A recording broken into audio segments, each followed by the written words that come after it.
Kerry James, founder and owner of Tuluma. Welcome to Tech at Work. Firstly, can you give us a bit of a background behind Tuluma and what you guys do here? Okay, so Tuluma is a digital marketing agency, really specializing in assisting businesses to unlock the potential that the internet has to offer as a marketing platform.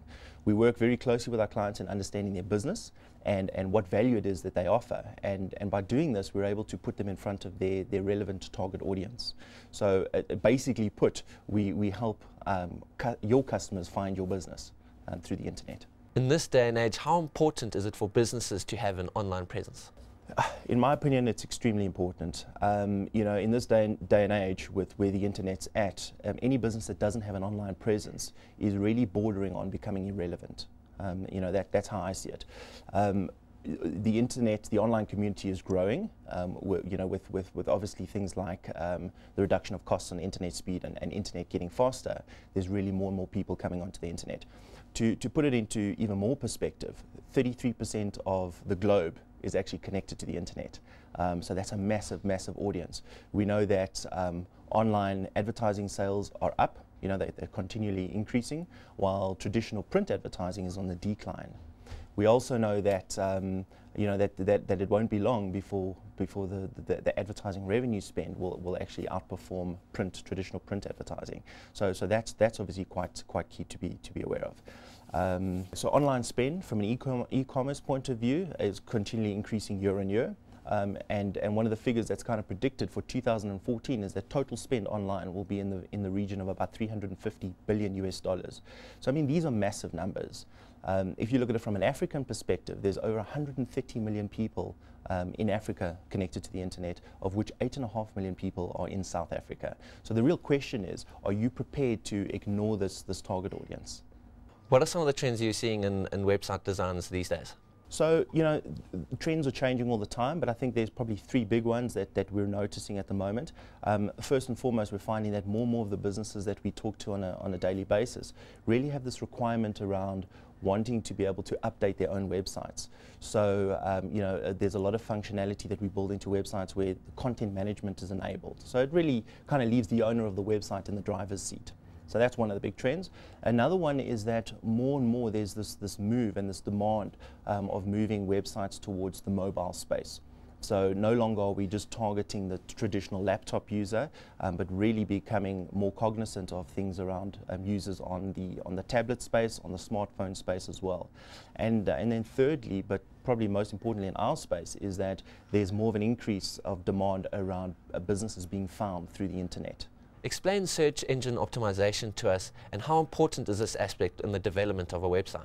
Okay, so there's this thing called Google, you might have heard of it, okay, and basically that's the place where every internet user at some point or another will go and look for relevant information, okay, and the reason people use Google is because they've become the best at indexing and organizing the internet. They organize it in such a way that you and I can always find the most relevant information that we're looking for.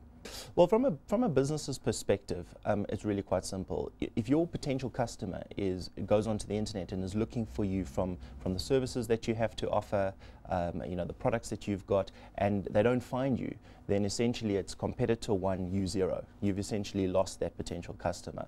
So from a business point of view and a business perspective, it's extremely imperative that any website that's being developed and published online is being built with search engine optimization in mind. Because if they're not finding you, they're literally finding your competitor. What advice can you give to startups that are looking to develop their own websites? So, you know, first and foremost, it's very important that you get into the know, so do your own homework. You know, don't just rely on companies like us to guide you, but really, you know, get out there and start to research your own information. Look at your competitors. You know, they're the best source of information, and the really good competitors and the smart ones are already online. So look at what they're doing from a website point of view. Look at what information they're providing. You know, take the good, kind of leave the bad. Those are obviously very key things to consider. You want to be very clear about your value proposition. So what it is that you as a business bring to the party and what differentiates you from your competitors, because that's very, very important to highlight, okay? Become social. You know, there's so many businesses that we speak to on a daily basis that are literally terrified of embracing social media, using things like Facebook, LinkedIn, and Twitter.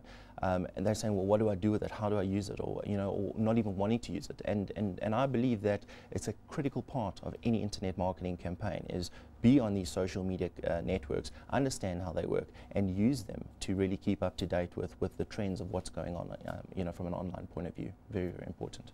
We are seeing more and more of these do-it-yourself website kits. What are your views on them, and how are they affecting your business? So I quite like these do-it-yourself kits. I'll tell you why. Because they've really made the internet more personal. You know, they've kind of removed the barriers of, to entry to the internet for the average business out there. So I think they're great. You know, the challenge with any kind of do-it-yourself program is that typically, you know, once you embark on it, you find out just how difficult and how challenging and tricky things can actually be. I mean, to give you an analogy of that, you know, you and I could probably service our own vehicles, but we don't. You know, we take it to the professionals and we let them do it. And we find the same kind of thing happens in the online space. And the reason for that is quite simple. First and foremost, you need your website to be found on the internet. But once it's found, more importantly, it needs to be professional, it needs to be functional, it needs to be engaging. And you really need to be able to convert that sort of would-be visitor into an actual obliging and paying customer. So from an online point of view, you know, there's noise, there's clutter, there's all this distraction. You want to make sure that you take every opportunity that you've got to maximize turning that potential visitor into someone who's going to call you to do business with you today.